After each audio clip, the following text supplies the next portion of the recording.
Hello, I'm Robin Jackson, and I'm the author of the article Karl and Tilla Konig and the Creation of the Camphill Movement. Today, we are witnessing unbelievable horrors in Central Europe. But we've been here before, when the Nazis came to power in Austria and Germany in the 1930s. Among their principal victims were Jews and people with disabilities. Before the war was declared in 1939, a number of refugees succeeded in coming to Britain. And among them was Dr. Karl Konig, who'd been born into a Jewish family in Vienna. Later, his young family joined him in Scotland. Within a short time of his arrival, he set up a community in Aberdeen, Camphill, which sought to meet the needs of children with learning and other disabilities. What he was doing was revolutionary. Why?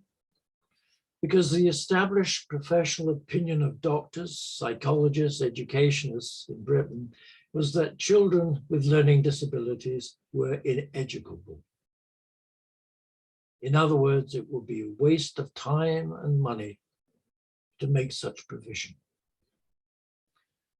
The fact that Dr. Konig sought to challenge that view may well have been seen as threatening, for not an insignificant number of professionals at that time believed that people with learning disabilities posed a threat to the genetic purity of the nation. Now, please note that the introduction of the Education and Handicapped Children Act in 1970, for the first time, recognized that children with a learning disability would benefit from an education. That's 30 years after the establishment of Camphill.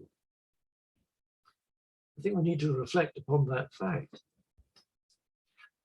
Why is it that professionals in the field of learning disability have shown so little interest in Camphill, a movement which today embraces around 120 communities in different parts of the world? What explanation or explanations are there for this lack of interest? Well, the Camphill movement is partly to blame. Well, it was not really until the beginning of the 21st century that Camphill explained to different professional audiences the nature of its philosophy and practice. It also became necessary to challenge popular misconceptions concerning the nature of Camphill communities. It was not so long ago, in the year 2000, an article was written in a popular magazine which addressed issues relating to people with learning disability. And in that article, Camphill was represented as a prison camp surrounded by barbed wire.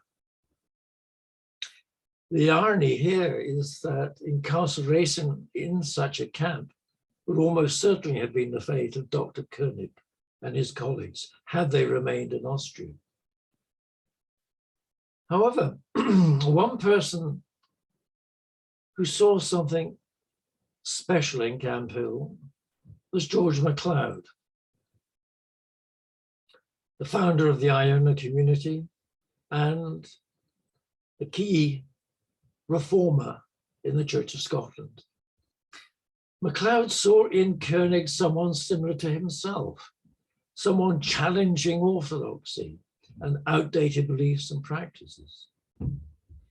What particularly interested him in Camphill was the way in which each person there with a disability was valued and their potential sought and developed.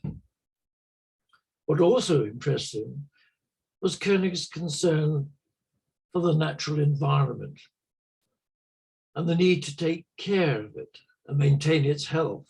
And that was long before the development of different ecological movements. So what my article seeks to do is to describe the birth of the Camphill movement and the roles played by Karl and Tilla Konig in its creation. And I hope to demonstrate its relevance today. Thank you.